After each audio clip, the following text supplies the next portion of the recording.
ભારતના સિમેન્ટ બજારમાં એક મોટી હલચલ થઈ છે। અદાણી ગ્રુપની બે મોટી કંપનીઓ અંબુજા સિમેન્ટ અને અદાણી સિમેન્ટેશન હવે એક થઈ ગયા છે।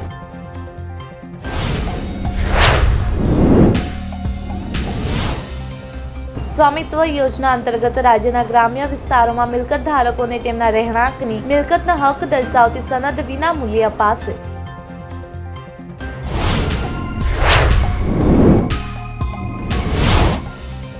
બનાસકાંઠા જિલ્લાના ધાનેરા સુધીના 30 કિલોમીટરના રસ્તાનું નિર્માણ કામ 1 વર્ષથી ગોકળ ગતિએ ચાલી રહ્યું હોવાને કારણે સ્થાનિક ખેડૂતોમાં ભારે રોષ ફેલાયેલો છે।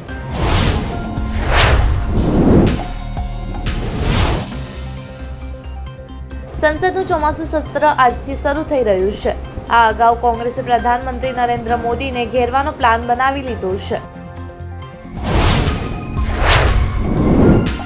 ઈપીએફઓએ હવે પોતાની સેવાઓ ડિજીલોકર એપ પર ઉપલબ્ધ કરાવી છે। આ કારણે એન્ડ્રોઇડ સ્માર્ટફોન ઉપયોગ કરતા સબસ્ક્રાઇબર્સ હવે ગમે ત્યાંથી પીએફ બેલેન્સ અને પાસબુક ચકાસી શકે છે।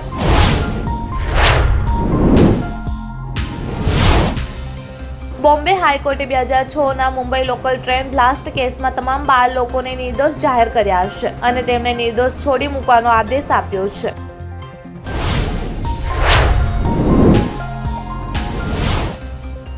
જમ્મુ કાશ્મીરના કટરાથી હચમચાવી નાખતી એક ઘટના સામે આવી છે। અહીં માતા વૈષ્ણવ દેવી યાદ લેન્ડલાઇન્સની ઘટના બની છે।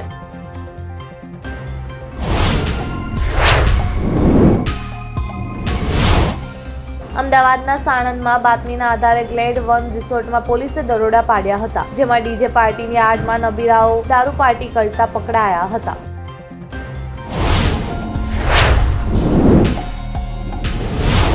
એક તરફ શ્રાવણ મહિનો ચાલી રહ્યો છે ત્યારે બીજી તરફ પુણેમાં ચિકન અને મટનની દુકાનો પર લાંબી કતારો જોવા મળી હતી। રાજકારણીઓ પણ આ દિવસનો ફાયદો ઉઠાવતા જોવા મળી રહ્યા છે। મહારાષ્ટ્રની રાજધાની મુંબઈમાં વર્ષ 2006માં એક હૃદયદ્રાવક આતંકવાદી ઘટના જોવા મળી છે। આ આતંકવાદી હુમલો 7/11 મુંબઈ ટ્રેન બ્લાસ્ટ કેસ તરીકે ઓળખાય છે।